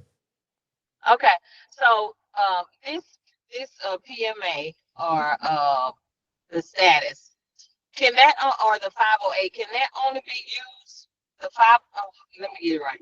The 508 with the PMA, that can only be used together, A or can I 508 use is that? a private member association.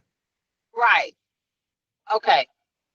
So everything that you were talking about today with the private banking thing, is that only to be used with the 508, or can it be used with me, someone that has not made a declaration in public? You can use it for yourself.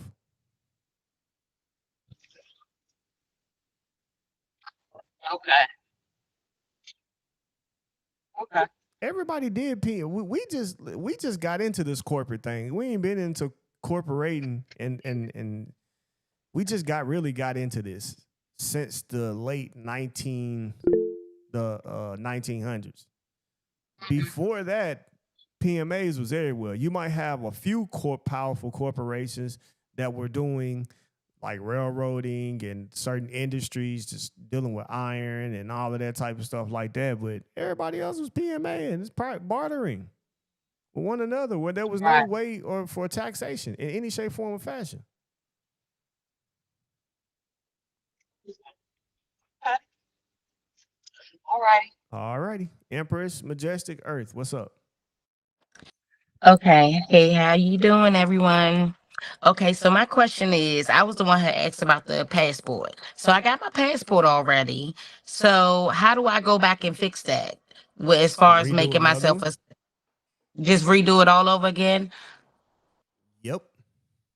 Okay, cool. So then with my that court case that I got, being as though I didn't assert that in the beginning, like with the political declaration, the political status one document that you know, should I not do it now, or should I still insert my right now? Man, you got the right to assert your right and reserve the record and say there was an error or anything that you want, because you also got the right to repent.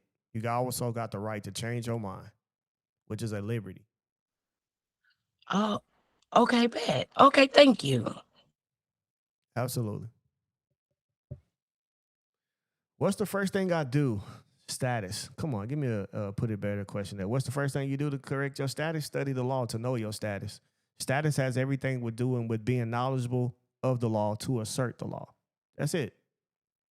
It's not anything that you literally have to go file in preceding claim in the actual on the county records or anything like that. It just means that you know how to act within the law and assert your right when you come into courts. You see what I'm saying? That's the main thing. So studying the law, knowing the difference is what matters. One is to read. I think a lot of our problem is reading and comprehending what we're reading. You know what I'm saying? Like, even when it comes to me, guys, like, yeah, y'all see me, I provide a lot of great information and it's 99.9% accurate. That means I still got a room for human error somewhere. So go fact check it.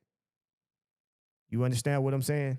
Because I do my best to literally make sure it's thoroughly right. But the main thing is just for you to know, because when we go and read, like I said, it says a national is a person owing permanent allegiance to a state, meaning the republic states. So that means that anybody that was born on whatever soil in whatever state, then we're all considered nationals of that state by right of soil.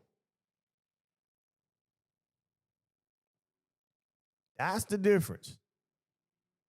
That is the difference. Okay? So we just got to read. We just got to read and read what's being said. Yes, there's legalese. There's all this other terminology that they try to do and throw at you. But you got to determine who are you in all of this craziness. You got to know who you are and where you stand. And make sure you're not mixing all of it together. Yes, they're going to assume you a U.S. citizen regardless. That is an absolute, because that's the fault. And I get why they do it, because in business, there has to be something by default. Okay, by default, there has to be something established. It's just like if you turn on a video game right now, by default, you're this, and that. until they say, okay, you can go and change and do all this different stuff that you want to do. And this is the clarification of who you saying this avatar is for you in the game, right? That's just what it is. You see what I'm saying? So it's just more so about you knowing about who you are and asserting it. By right of soil, I am a Alabamian. By right of blood, I am a Moroccan national of Moorish National Republic of Peace, which is this flag you see behind me. That's the difference. So really, I have what you call a form of dual citizenship. Simple. And I can exercise both all day long through court. There's nothing they can do about it.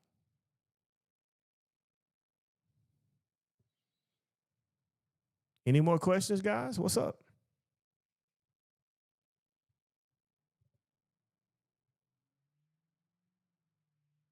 Can it ever trip you up to do dual, like to be able to dual citizenship and then like assert one and then not the other, You said what now? or vice versa? Like it can it ever trip you up? No, because I assert both. They're both my right. Right. They don't overlap, basically, is what I mean, right? Like they just in alignment. in alignment, right. They run parallel to one another. Okay, yeah, that's basically what I'm. Because you got to realize, even they laws say this. All right, the U.S. Constitution says they have to what? Respect the treaties. That's by my right of blood. But the U.S. Constitution also talks about the right of the state national. They also created in their statutes and codes that what? A national is a person owing what? Allegiance to a permanent. Notice the word permanent allegiance to a state. All right. So that means that you are by right of soil. So I got the right to exercise both all day long. I never wanted to get the other one because I always had the fear of asserting it correctly and stepping on my own toes, basically. Well, that's why a man can only be what he know. Right. So if you don't fully understand what I mean by right of blood, and as me being a descendant of the Moroccan Empire and how to assert myself in that manner, then hey, assert what you know about state national. You still got the same rights. You still a man. You still in a private capacity. That's still respected, regardless. Got you. Thank you, man. Absolutely. What's up, Richard? What's going on, brother? How you doing? Pretty good. Yeah, man. So on Saturday, just a quick update. Remember I told you what had happened with me last week when I tried to go to the court, right? Mm-hmm. Yeah, so I sent it out in the mail that same day. And guess what I got in the mail back on Saturday? What you get? Whatever I sent out, they didn't even open it. They sent it back. They refused the delivery, but they did sign the agreement term sheet. So I got that. So I'm like, all right, cool. So that's a total complete So what you need to do now is act now, because they've already caused harm to you. So it's just a full tort claim on that clerk and that judge right now. Right. So I'm as we speak, I'm about to head down to the post office and send out a filing to the Superior Court for emergency interlocutory appeal. I'm also sending some stuff out to the AG and the Judicial Board of Conduct. There you go. Yeah, so I got all that set up already. But I know my court date is right around the corner, literally. So I know they're gonna try to do some shady, move with it. But I'm just gonna object, to direct, under duress and protest and threat of arrest, all that stuff, coercion, lay stuff for the record. But regardless of the fact, I still put all these other entities on notice. And then I'm gonna go ahead and these people, and it's me personally, bro. We'll be in federal court 42. What is it? 1983. Yeah. Yep. Man, we'll be in federal court right now. Ain't no sense of waiting. You can sue the shit out of both of them right now, especially the judge, because they under the Constitution, took an oath to it. So, and they telling you that they're going to not let you file your motions. They're not going to read it. They're all of that stuff, bro. That is a violation of due process of law. They can be sued immediately. If you want to go do the through the appeal process or whatever, through the Superior Court, you can, but which means that you would have to do something like a writ of mandamus, the interrogatory, or what's the other one? I said mandamus. You can also do a writ of court warranto on them. Yeah, or a temporary injunction based upon the matter to make them stop doing the things that they're doing. But my point is, I just go sue. You already got all the proof in the world, and they gonna keep denying it. You gonna keep acting like this. You keep acting like we don't know what to do. You're gonna say that we can't operate and file what we need to file in this particular court. We can't put a motion, anything like that. Now that means that you can't get a motion of production to receive the things that you need to protect yourself in the form of for your defense, right? If you can't do that, that violates your right in due process, which everybody is afforded due process according to the Constitution. So this woman just literally just said that she's going to literally violate her oath and bond right now. So now what that means is if you don't go sue them, then you agree with it. Nah, facts. I'm going to do that, definitely. So sue their ass ASAP. Yeah. I'm known for that. I already got 3 in the works, 3 lawsuits up where where I brought it in. So I'm gonna do this one too, definitely. I just want to try to exhaust all remedies because I know they're trying to blockade the record. So I'm going to appeals first. You know what I'm saying, and letting them know what's going on. To exhaust our remedies is to go ahead and sue. You don't got to wait, bro. You do not have to wait. You can sue. The minute they harm you, you can sue. You don't got to wait. Say that. You can continue on doing what you're doing, but they done already caused harm. So sue. Nah, facts. I'm gonna have that lawsuit in with by tomorrow. Absolutely. Yeah, great. Appreciate you, bro. All right, JK, what's up? Hey, what's up, Eric? Just want to give you some props, especially on you're focusing on the standing issue. I don't think most people, I'd say the majority of people, don't understand or comprehend at this point how powerful that is. Everybody wants to go in and talk about the case. Standing is you're basically calling out the person making the claim and making them prove they have a right to be standing in front of the court right there. You don't even get to jurisdiction. Standing, you can knock out a lot of different things with that. It's just so powerful. People really need to, re-listen to this and take that to heart and look into that. Standing is just, that's full armor right there, because most of these people cannot, especially private, debt collector attorneys and such, they're not the corporation that's suing, and they can't prove they're standing. You basically can destroy the case right out of the gate without even, they're in the starting block. So that was awesome. I appreciate that. And the other thing was with the driver's license, all these documents, you control them. You have unalienable rights, as you said. So you can't even assign them away. So you couldn't give them. All you can do is fail to act on them. You can fail to exercise them. You never give them away. So thanks for that. Yeah, I like the way you said that. Matter of fact, it tells you can't give a right away. You can only fail to act upon it. That's a better choice of words. And I have read that plenty of times in Maximum Equity as well too. But that's true. You can't. You can only fail to act upon it. And that means you can act upon it whenever you get ready. You can also correct the record to preserve it. You always got Absolutely.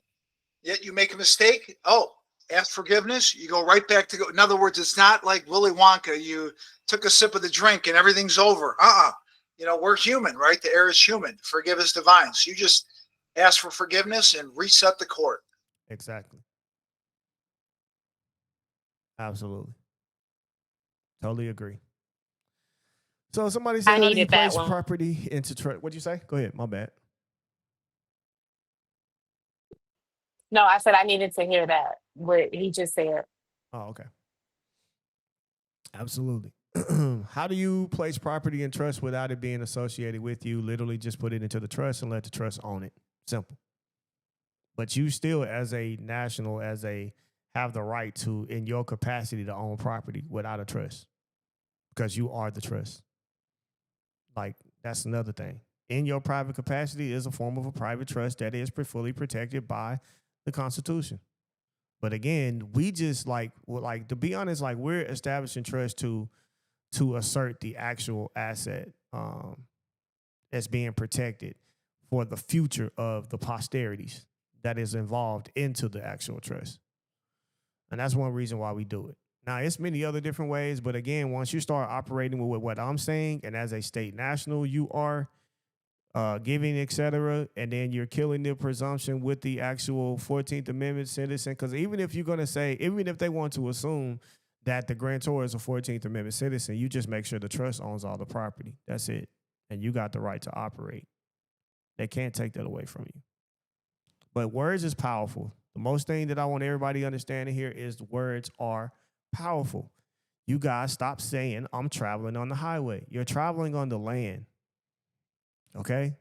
The highway, no matter what we build, guys, is all attached to the land. And once something is built on the land, it is attached to the land and it becomes the land. Any fixture, whether it's a highway or whatever, a bridge or whatever, it's all a part of the land. All of it. It don't change anything. All right. Anybody got any more questions before I get up out of here? I got to finish packing up and doctor's appointment, all kind of stuff. What's up, Tammy? Hey, Eric, this is her husband, Shamaya. I want to ask a question. When we're going into court, I got a court date on the 17th, and it's with Village Capital. But my question is, if their lawyers come and they don't have a representation of someone from Village Capital, what would I do in that situation? Make those lawyers prove delegation of authority, that they were assigned the authority to be able to act, and it has to come directly from that company. And if they don't have it for the record, then they have no authority to bring this case. And are they acting as debt collectors? If they're acting as debt collectors, they also need to prove that they have license within that particular state to act as debt collectors. Okay. So say that once again. You said the declaration of what? I mean, a delegation of authority. They have to have Delegation. it. Yeah, I'm sorry. to have it Delegation from the of authority. company. So that means it has to be a board meeting, board of trustees meeting, or something, giving them the right to bring this claim. Now that actually makes them an actual what? A debt collector. So now they also have to have a what? License to collect debt. And if they send you anything that this is an attempt to collect debt, then yeah, you acting as a debt collector. Do you got a license within this state to collect debt? Right. And they don't. Right. Okay. Great stuff. Okay, appreciate it. Absolutely. That's standing right there. That's standing right there. That's it right there. Standing to be in front of that court. Yep. That is what you call standing. Absolutely agree. So, with that being said, man, go ahead, Charity. Okay, my bad. Thank you for answering.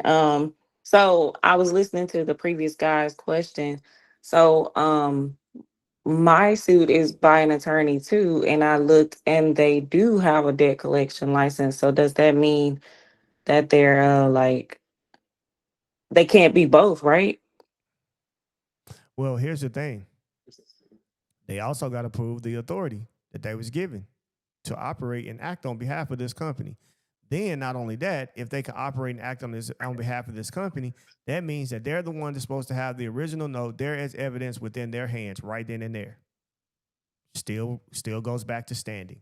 So that means that if they don't have the note, the original note, to bring forth the claim or in their possession, then they still don't have standing to be in front of you. Okay, right. All right. Thank you so much. And great class, by the way. Thank you. Yes, great class. All righty, guys. Again, the People's Private Bank. Turn your goods and services into currency and build your wealth. Okay? We're in person and in live stream here, and it will be 2336 15th Avenue, South Seattle, Washington is where we will be. You can also do, like I say, live stream or in person. It will be at 10 a.m. Pacific time, June the 20th. The donation is $200 for live stream, $250 in person. The deadline is, well, we just pushed it up to the 19th, right? So it's going to be the 19th. Okay, so sometime this week, there is going to be a special 30 minutes of an upsell here, okay? So that means you're going to be able to get this class at a lower price within those 30 minutes. I don't know when. I can't even tell you when. It just gonna pop up. You got 30, and it will be a day. I'll let you know when, but you better be paying attention to your email. If you want to be a part of this, attached to this email admin@ingodwetrustacademy.org. Say, put me on the list. Again, that's admin@ingodwetrustacademy.org. And also, if you want to go ahead and just participate, ingodwetrustacademy.com is the website where you can go and find that particular class. Okay, guys? So here we go. All right, I got one question. One question. We're going to see. In what year did we start work sessions? Got to raise your hand. Raise your hand.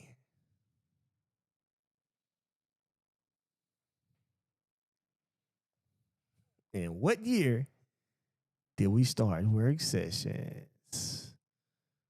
Tammy? You hear me? Yeah. 2019. Nope.